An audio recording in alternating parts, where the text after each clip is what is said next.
shot from Ronnie Lott. Brian Mormon is going to fake it on the run, and he's going to come up short. Oh! Those vicious hits, they didn't take place in the Super Bowl. This didn't happen in the playoffs or a divisional rivalry game in the regular season. This level of effort, this sense of pride, this is what we used to see in the Pro Bowl.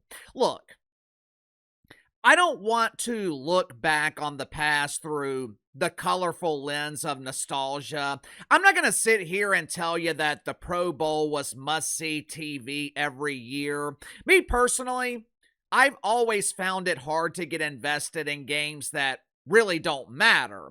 But even though the Pro Bowl never mattered, even though nothing was at stake, NFL players used to take it as an honor to be invited to play in the Pro Bowl.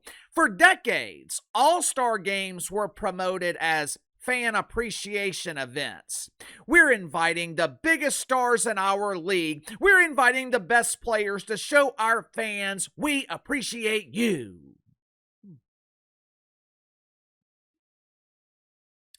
Yesterday, Roger Goodell. Hey, it's me, Roger G.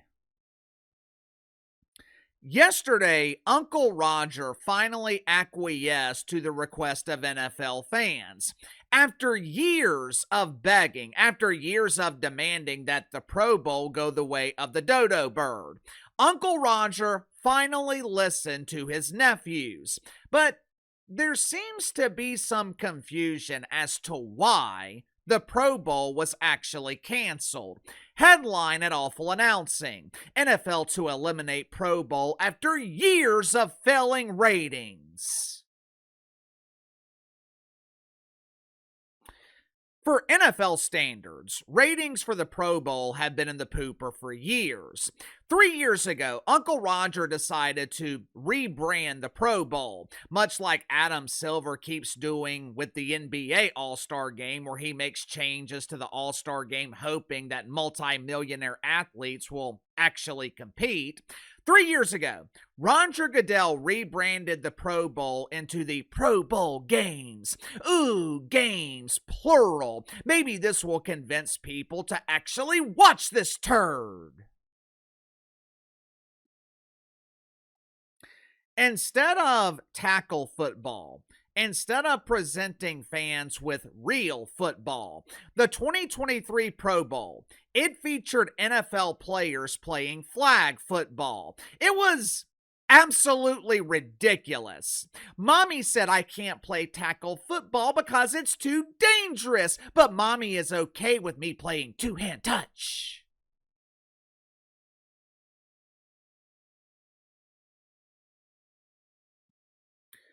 By some miracle, almost 7 million people tuned in to watch this turd in 2023. The following year, less than 6 million people wasted their time watching the Pro Bowl. 2025, 4.7 million. The 2026 edition pulled record low ratings and was the least watched NFL game in modern history, maybe in all of NFL history. Less than 2 million people tuned in to watch this polished turd that the NFL called the Pro Bowl. It's not hard to figure out why.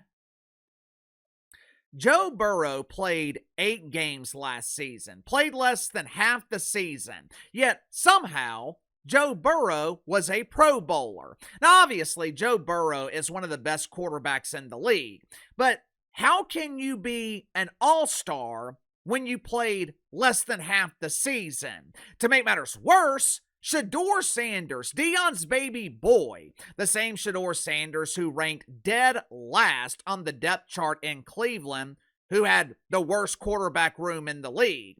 Based on their former head coach Kevin Stefanski's ratings, Shedeur Sanders was worse than Dylan Gabriel. He was the backup to the backup, yet somehow Shedeur Sanders was a Pro Bowler. Micah Parsons was on the field during the game rolling around in a damn wheelchair. The 2026 Pro Bowl was an absolute joke.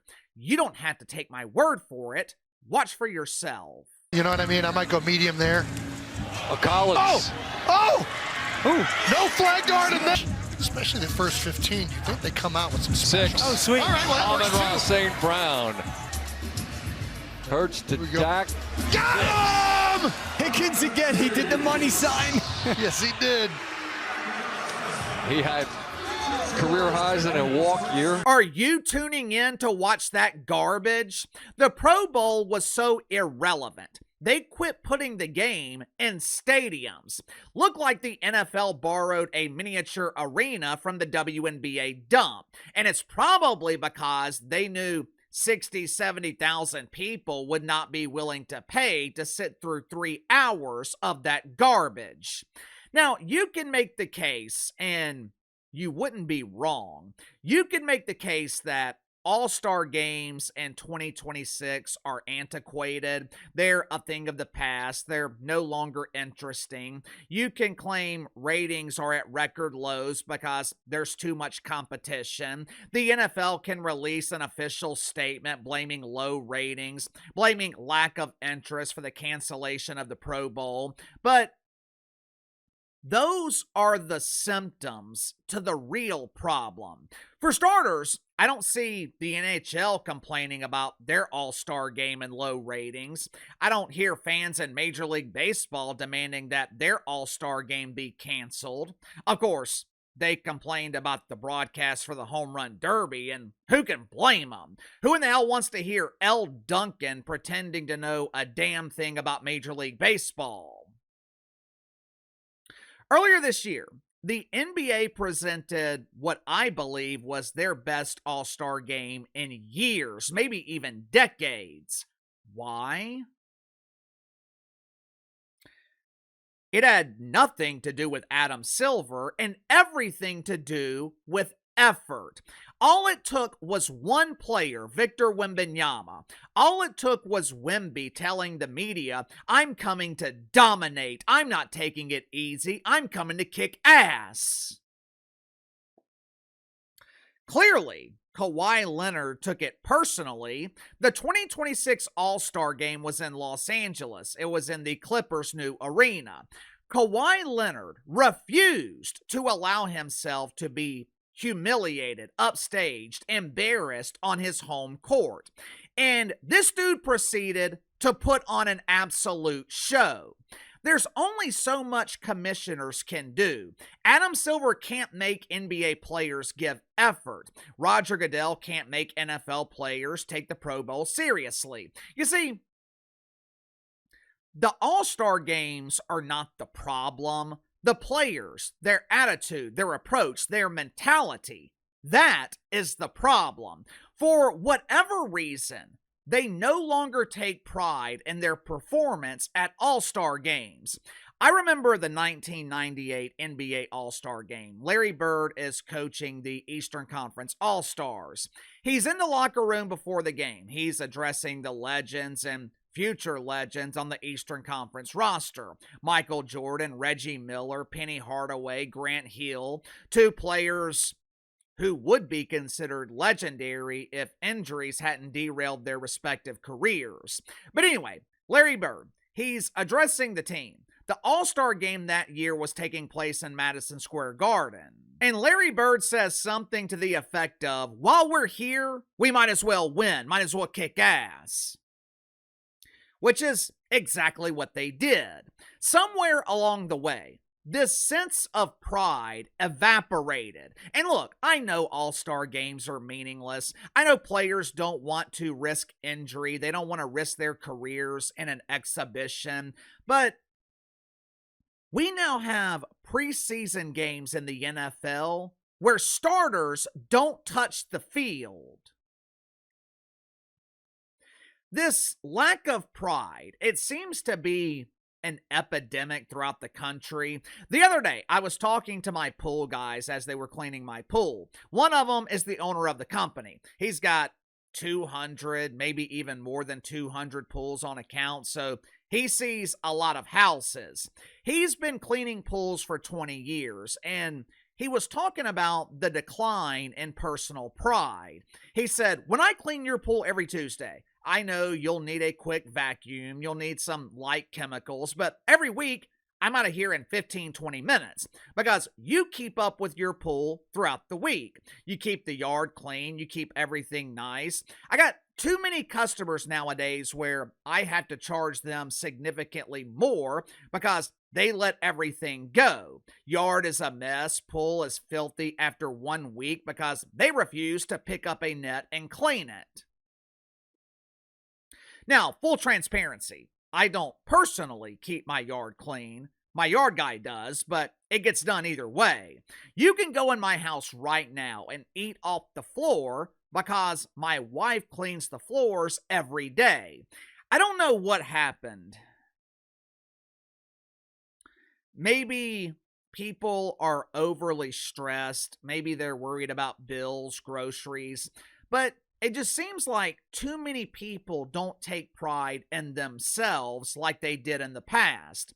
I remember growing up in the 90s, every house was decorated for Christmas. If your house wasn't decorated, you stood out. And I'm not talking about humping reindeer in the front yard. I'm not talking about putting a doofus wreath on your front door. Back then, people went above and beyond. There used to be competitions. People took pride in their Christmas decorations. Hell, for 2 months, the inside of my house looks like the North Pole. I can't take credit for it, but my wife, she goes all out decorating for Christmas. Today, you ride through neighborhoods in December, and the decorated houses are now the ones that stand out because most people can't be bothered to decorate.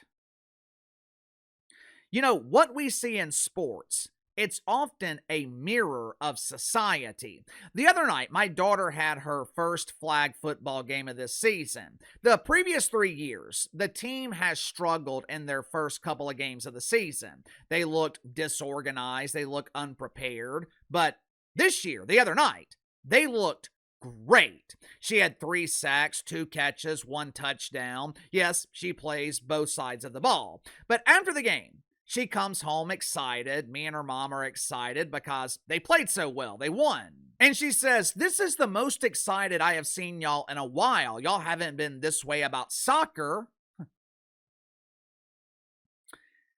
Yeah, I said, when you care, we care. If we see you not giving maximum effort, if we see the team not giving maximum effort, why would we? The difference with flag football, you have a coach who really cares, and his passion is infectious. Because he cares, you care. And because you care, we care. Other parents care. It makes it a lot more fun to watch, whether you win or lose, when you actually care. It's the same thing with the Pro Bowl. It's the same thing with All-Star games in the NBA. No one is asking these dudes to compete like it's the playoffs. Hell, we're not even asking them to compete like it's the regular season. All fans have been asking for is effort. Act like you care. But because NFL players couldn't be bothered, the Pro Bowl was canceled. Sound off in the comments below. I'll see you guys later.